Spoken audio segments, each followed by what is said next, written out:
Hey, I'm Alex Radcliffe from Board Game Co., and these are the 10 games I've played the most and haven't cooled on at all. Well, mostly at all. Maybe a drop in some cases, I don't know. Also, by the way, in a random coincidence, these are also my 10 most played games. They're exactly the same list, but the reason for that first title is because a while ago, I did a video. Well, let's take a step back. Let's take a full step back here. 2 years ago, I did a top 100 list. I do these every single year, and Gloomhaven was my number 3 game of all time. And then last year, I did a top 100 list, and Gloomhaven wasn't even on the list. I still think highly of it, but it didn't make my top 100 games, and people were bothered by that drop, and I explained that the drop for me was the fact that I had played Gloomhaven so much, I had worn it out for me. The experience, the joy, it still is a rewarding experience, make no mistake, but the level of enjoyment I got out of it went down a lot. I had burnt myself out on the game to a certain degree. That prompted a whole separate video explaining the nature of that, explaining the nature of why I'm okay with this, how my top 100 works. Separate conversation, maybe I'll link to that down below. But a few times with other games, Teneris Adventures, I don't remember other ones, I've mentioned the same kind of concept, that sometimes I spend so much time with the game that I get to a point where I'm like, you know what, it's not as exciting anymore. The level of hype and engagement, the excitement I had to dive into it, it's gone down. Now, in no case have I gone from liking a game to disliking a game because of how much time I spent with it. But I have certainly gone from loving a game to liking a game a lot, or just liking a game because of how much time I spent with it. Which prompted a question a few weeks ago. I got a question, I can't remember if it was a live stream or comment, I don't remember exactly, but it was a question from somebody saying, hey, can you tell us a bunch of games you've spent time with and haven't gotten worn out on, that they are still games you love? And I was like, yes I can, which actually, funnily enough, I touched upon loosely in my whole Gloomhaven video. I touched upon loosely that concept, that part of the reason for my critique as far as where a game ranks, because some people reasonably were like, well, if you've played a game so much, if you've played a game this much, shouldn't that count for something? And I'm like, it does. But there are other games that I've played so much that I still have that excitement for, that I still love, and in those cases, that counts for something. That concept, the concept that you can spend a lot of time with a game and it doesn't go down, does mean something compared to spending a lot of time with the game and having it go down. And so that list is this list. My top 10 most played games. And, well, actually, I should rephrase that. These are not my top 10 most played games. These are my top 10 most played games, except Gloomhaven would be on this list. Gloomhaven is the only one of these top 10 that isn't, let me rephrase that, what was the original list title? The top 10 most played games that I haven't gotten sick of. Because if you count them, my 11 most played games would be these 10 plus Gloomhaven. Gloomhaven, I have 113 plays of, I believe, Gloomhaven alone, and that doesn't count Jaws of the Lion or Frosthaven. Altogether, I'm probably in the range of around 160, 170 plays between all of them combined, which would put this at my third most played game of all time if you're counting number of plays, not counting hours played. But with that, we're going to start off from the bottom and work our way up over here for my top 10 most played games, not counting Gloomhaven. That could be the title of the video. My top 10 most played games, not counting Gloomhaven. I don't know. We'll figure out the title later.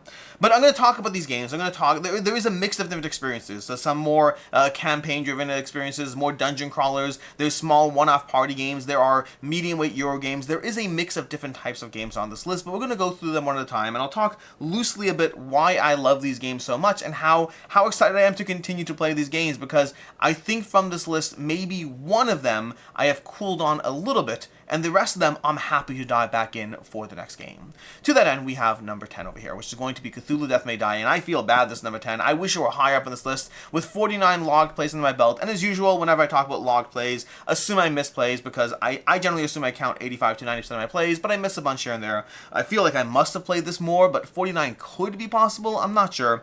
But Cthulhu Death May Die, I love this game. This is going to be a dungeon crawler, which you're going to have characters. The characters are going to be powering up constantly, going mad slowly but surely, as they take on a variety of elder ones across different scenarios. And the combination of variable gameplay, the fact that it's not actually a campaign, you can play it as a campaign with your own little made-up rules, or just play it as a sequence of linked scenarios, which you go through each one at a time. But it's not officially a campaign. It doesn't demand that you play one game to the next to the next. It just simply asks, how much time do you want to have with this? And the answer is yes.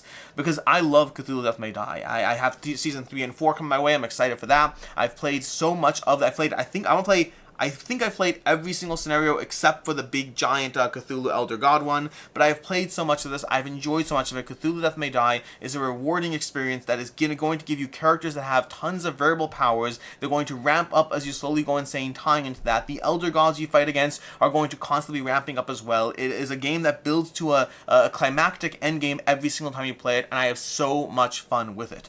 It is arguably my favorite game. No, it's my favorite game from Simon. It is a delightful experience, and one that I am so excited to continue to play it. Every single time I plan to play Cthulhu Death May Die, it is a treat. It is an enjoyable treat to sit down and table this game. My number 9 is going to be Lost Ruins of Arnak, which I have over here. I have some of these set up, not so much others, but Lost Ruins of Arnak, which gives you the base game, which is already rewarding itself with 55 plays in my belt. I have the base game, which is already a rewarding enough Euro game that's going to give you deck building and worker placement with beautiful, vibrant art and gameplay that gives you more and more reasons to keep diving into it, to try different things about how you approach the game. And when you finally think you have some of it solved, you can start mixing it up with the different maps that you have in the base game, because there's different temple tracks you can go up, and that's going to drastically change how you approach the game despite everything else remaining the same. And then when you're done with that, you have the first expansion, the Expedition Leaders. Is going to give you asymmetric gameplay between different leaders that force you to re-examine how you're going to lean into your own unique pathway forward to try to figure out how your leader operates and the different ways they can go ahead and tie into that core game. It does remove some of the pure competitive edge that the game would have, because as soon as you introduce that strong asymmetry, there's that feeling of, well, maybe you won because your leader is more powerful, or you managed to do this. I don't know. The asymmetry is delightful, removes a drop of the competitive edge, but it is my go-to way to play whenever I have a chance. And when you're done with that, you have the Missing Expedition, a series of linked games that will both introduce new content and new leaders to your game, but also give you a series of games to go through to, again, have fun with this engine, to go ahead and figure out how you're going to try to move up different tracks to accomplish your shared goals in this cooperative and or solo game that's going to give you, again, more content and a new way to play the game. Lost Ruins of Arnak is delightful. It is beautiful. It is such an evocative gameplay. I find it so rewarding to table this game every single time, because every single track produces a slightly nuanced, different take on how you want to experience the game. I think it is an amazing experience. One of my favorite games, Lost Ruins of Arnak. At 8, we have TAC, with 61 log plays in my belt, and I have to imagine that number's higher. The amount of times I've sat down and played like 8 or 9 games of TAC in one sitting, maybe I just logged it as one play, I don't know, but TAC is an abstract strategy game in which you're going to be trying to create a pathway from one edge of the board to the other. You're trying to create a linked set of tiles of your color. Now, what I love about the game is the way it ramps up. You can start with a very basic game, just showing you the core mechanics, a little 3x3 grid, no basic rules, no advanced rules, and just keep it simple. Then you move it up to a 4x4 grid, maybe you add the capstones over there. They're going to start getting in the way, but they don't help you complete your own rows. So suddenly you have this new tool at your disposal, but how you use that tool is going to determine who wins the game. And then you move up to a 5x5 grid. You can move it higher if you want, but you move it up to 5x5 grid and start introducing the full-on, whatever, the main capstone piece, whatever it's called, and you're going to be using that to both complete your own row and to crush other players' pieces as well, which drastically changes the way the game works. But also, every time you move up the grid, you're moving up how you can start destacking tiles. Because in the game, you can start putting tiles on top of one another, but you can also destack and slowly step one at a time, creating linked sets of pieces, which create these little pathways that you don't even see them coming, but they're so strategically satisfying to go ahead and unleash a little cascading stagger of pieces, a little set of stepping stones you're going to walk your way down to come up with the victory that no one saw coming, but you were prepping for the past 3 or 4 turns. It is my favorite abstract game in my collection, with 61 logged plays under my belt. TAC is absolutely delightful, and I'm happy to dive into it any single time somebody else wants to. Coming up with 74 plays, and the most recent addition to this list, 74 plays, we have Trio, otherwise known as Nana. I got introduced to this game by Thinker Themer at Level Up Retreat. The first Level Up Retreat, Thinker Themer introduced me to the game, the original Nana version from Japan, and I was like, well, it's a little go fish and a little random, but hey, this is fun. I played it a few times, enjoyed myself, and then promptly when they came out with Trio, I picked up a copy of that and have continuously played it again and again and again with my game group, with my kids. It is an enjoyable experience that my kids can enjoy on their level while having a good time, and they win just as often as I do. Or also playing with my game group, all having a good time, and they win just as often as I do. I don't know if it's true. They all win. Everyone's winning in this game. It's a good game experience that is basically go fish with a degree of memory going on, and a degree of luck going on. This is more of a party game. It's more of a just let's have a fun time. This is not a heavily strategic game. It is a fun experience, though, that is rewarding to play. Again, this is the newest addition to this list. I got this game. Everything else that I have on this list has been in my collection for at least 2 years. I want to say maybe even 3 years. I'm trying to think what the longest, yeah, I want to say, I'm looking at my list over here. I think that everything else on this list has been in my collection for over 3 years, possibly more in some cases. TAC is going to be the one. Now, Trio is going to be the one that is just coming in this past year, and already with 74 plays. If I were to do this list in the future, it would probably be making its way up to the number 2 and number 3 spot. Anyways, moving off in Trio over there, we have Crokinole. Crokinole coming in at number 4 over there, number 6 by the 10, 9, 8, 7. Coming at number 6, we have Crokinole with 78 plays. And Crokinole is so satisfying. And it's weird how satisfying the game is, considering all you're really doing is just flicking pucks across the board. It's all you're doing in the game. You're just flicking little discs across the board, trying to land that 20 shot, or trying to knock your opponent's discs out of the way so you can go ahead and get more points than them. The core gameplay rules are really simple. It's just a dexterity game. It's just flicking discs, but that minimizes the experience that Crokinole is. Whether you're playing with 2 people, whether you're playing with pairs, playing a 4-player game, Crokinole is a satisfying, calming experience that is as relaxing as it is tense. It is as complicated as it is easy. It is an incredibly fun experience that does have the downside of the cost of a good Crokinole board. You can get a budget Crokinole board that will meet your needs for a expensive price point, or you can spend more than that to get a deluxe Crokinole board that will really give you that incredible experience that Crokinole is.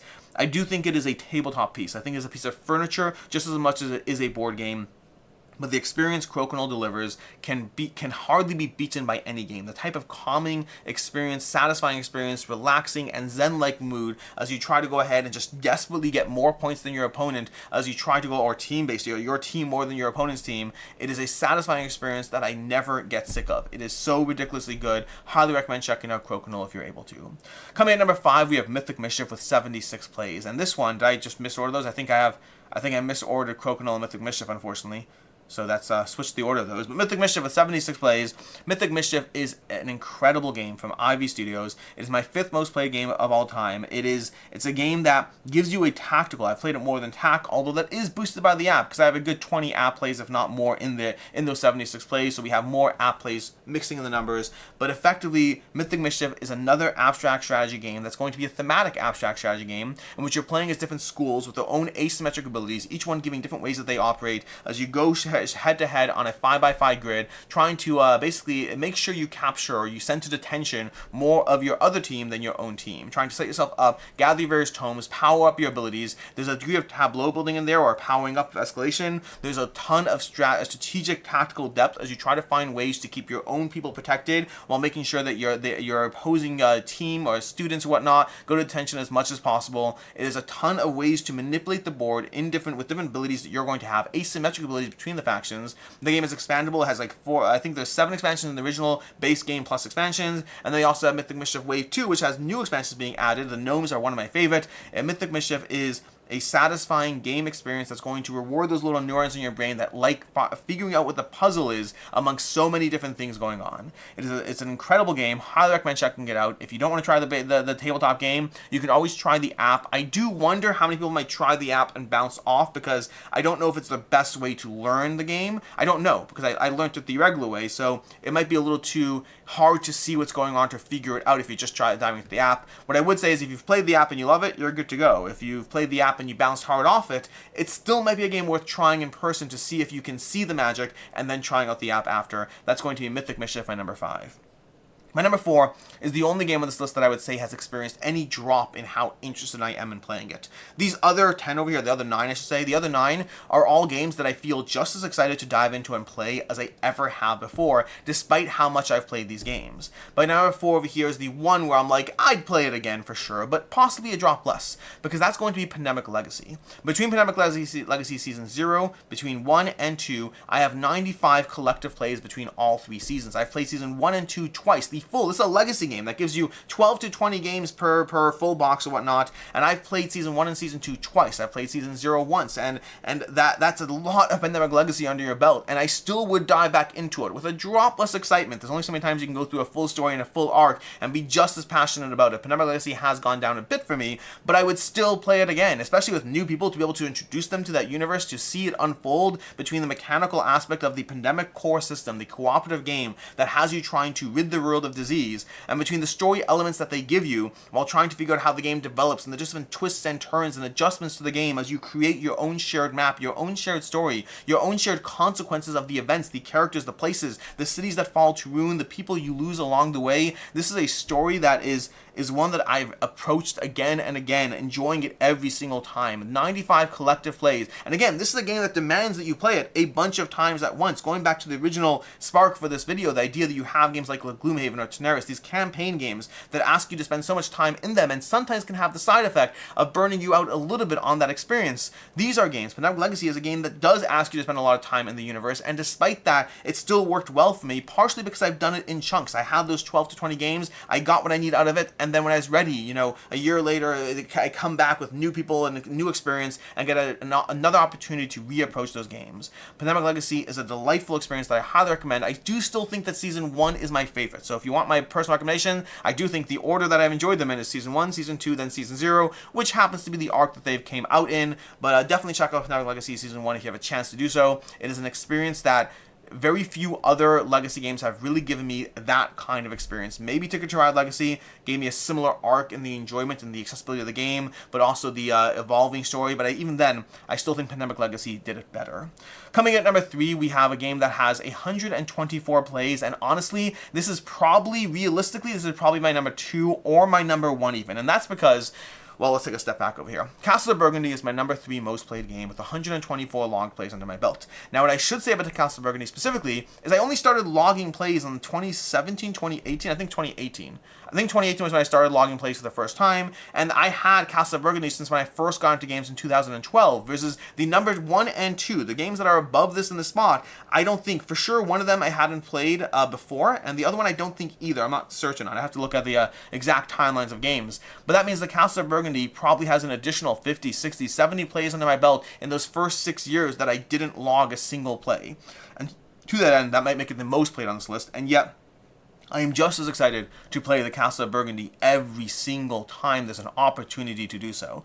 The Castle of Burgundy is a delightful game by Stefan Feld. It's a medium weight to heavyweight Euro game that gives you a ton of different ways to try to figure out what your pathway forward is. Whether you're focusing on animals, on buildings, on science, on the boats. Everything's really going to be a combination though, because you can't survive on any one thing. Honestly, you're surviving on around 70 to 80% of what you possibly can do is what you're going to get done, but figuring out the order to do things in, how to draft tiles, how to spend your dice, which science tiles are going to help you the most, which spots on the board you need to fill up. There's so much strategy and depth to the experience, and then there's also expansions layered onto it. If you ever get bored, you can try out any number of expansions from the trade routes, which I think are a fun little expansion that mix up the gameplay experience. There's also the Vineyards expansion. If you have the Deluxe and Awakened Realms Giant Box Edition, the Vineyards expansion is a great time. These shields, those little shields are just game breaking as far as how they mix up the game. And so when you play Castle of Burgundy, you can either play the basic game, which has the, again, it is already a rewarding game that's going to be variable in the experience and give you a lot of things to enjoy and do along the way, but you can also play those more intricate experiences with more expansions that add chaos but also variability to the experience. There's a reason I have, again, 124 for sure, but probably upwards of 175, close to 200 plays of this game in the years I've had it. It's one of the first games I added to my collection, and I'm still just as excited to play it as I ever was before. Not all games burn you out on them just because you've played them a lot. Every game experience is different. What games give you is different. The way you want to approach them is different, and the Castle of Burgundy is consistently up there on one of my most played games. My number 2 most played game is going to be My City. This has 173 log plays under my belt, and again, this goes back to the part where if you know My City, you know that shouldn't really be possible. It comes in arcs of 24 games at a time, so you play 24 games, and I'm not in the middle of any campaign game, which means I should either, let me do some quick math over here, that'd be 96 doubled is 180, 192. 192 would be one set, back that down, this is what, 100 and... Why can't I do math? 192 minus 20 is 172, 168. I should have 168 plays or 192 plays. It doesn't make sense that I have 173. Once again, pointing out that I know I log most of my plays, but not all of them. But My City, it's probably, if I have 173, it's probably 192. I probably have 192 plays. So my number 2 game with 192 plays under my belt is My City, and it's so good. I've played this. Is again a legacy game. If I have 192 plays in my belt, that means I've played this 8 times. It's a legacy game that I've played 8 times. The full entire legacy game, which is absolute insanity for a game that is that light. But I've played it like several times. I think I played it 3 times the full physical game in person. I played it like 5 times on BGA, just going through the ease of just diving into another game in my city, placing your polyomino pieces, going through the sequence as you unlock new stuff in the game, continuously just getting more tiles and figuring out how to place them, manipulate them, rotate them, as you go ahead and unlock new things, because across 24 games, it starts off incredibly basic, incredibly simple, and then just gives you more stuff to go through. The game is light, the game is simple, the game is charming, but the game is still fun enough that I've played this legacy game 8 times. 8 times 24, 192 plays, which is, again, absolute insanity. I still think it's fun. I still think it's engaging. My island's fun. My island honestly does not have the same magic that my city does, unfortunately. I haven't rated my island because I haven't finished my island, because I don't have the same drive to finish my island as I do to finish my city. It is a good time. I like my city. I think it is an excellent experience that is very rewarding to play. If you can try it out, try it out. If you can try it on BGA, Board Game Arena, you can try it out there. See if it's a game for you before spending the $27, whatever it is. It's a fairly cheap game to go ahead and buy and play those 24 games in person. Also, fun fact, if you're playing a 2-player, you can get 2 full arcs out of your game that you buy, because you can replay it. It plays up to 4, so you can replay the same components using the other 2 players. So double your money's value over there.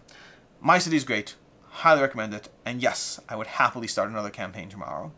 Coming at number 1, though, between Codenames Pictures, Codenames Duet, and Codenames Regular, I have 209 logged plays of Codenames. And again, I'm sure that number is higher. This is the only game that might actually beat Castles of Burgundy. I'd have to double check the exact time of when I started getting games, the logging plays and whatnot. But Codenames is the most played game I have in my collection because it is so ridiculously good. It is a party game that gives a different experience every single time you play because of the combination of words are what produces the gameplay that you have. Any single party game is always going to have that aspect if you fall into patterns of, certain clues, certain tie-ins, but Codenames is all about a 5x5 grid and different combinations of cards that come out in that grid, and therefore different clues you can or can't give, even when you're connecting the exact same 3 cards, because here's a little thing, Codenames is all about connections. It's all about the fact that you give one word as a clue to try to connect to different words. So for example, if I know that as the clue giver, I'm trying to get you, my teammates, to get chicken, cow, and horse, I can just go ahead and give the clue animals 3, and then there's 3 words relating to animals, and of course you'll get chicken, cow, and horse. Who wouldn't get chicken, cow, and horse? The problem is the game is different because what if the opposing team has goat? What if the opposing team has goat and you have chicken, cow, and horse? How do you get your team to get those 3 without accidentally alluding to goat? Which means sometimes even the exact same combination of cards you're trying to give a clue for is going to be a drastically different experience based on the other cards that are in the grid that get in the way. And you can play this as a team-based experience, you can play it as a cooperative experience, you can play it with pictures, you can play it with words. This is a game that is continuously fun. It's going to have that party aspect to it, but it also has that strategic aspect to it, which is why it's done so well, because it really marries the best of both worlds, albeit with a little downtime. The only real critique I think this game could have is there is some downtime as you try to struggle to come up with the perfect clue, because honestly, I now want to do this over here. We have chicken, cow, and horse, and we have goat. Chicken, cow, and horse. We have goat. Chicken, cow, horse, goat. I'm tempted to say farm. Farm 3. My instinct, which could be wrong, is I think people would choose chicken, cow, and horse over goat. But I don't know for sure. You could also say McDonald. Again, I think chicken, cow, and horse would show up before goat. If they connect that you're thinking of Old McDonald. There's a lot of different things you can do. But either way, Codenames is a delightful experience that I have played it this many times for a reason, and I would happily play it again. That's what we have over here. These are my top 10 most played games. And again, currently we had Gloomhaven would have 113 plays, but it's closer to when you factor in the Frosthaven and Jaws of the Lion. You are looking at close to 260 or so plays, which would put Gloomhaven as my 3rd most played game. But Gloomhaven is one that I did tire of. Not completely. I don't dislike Gloomhaven. I'm still happy to play it. But there are games that will give you a good experience again and again and again and again, and you won't tire them. And there are games you will tire of. And those answers are going to be different for different people. all. There are games I've played 6 times and then I really enjoy it, but I get to the 7th play and I'm like, you know what? That's fine. I've seen enough. I'm ready to move on from it.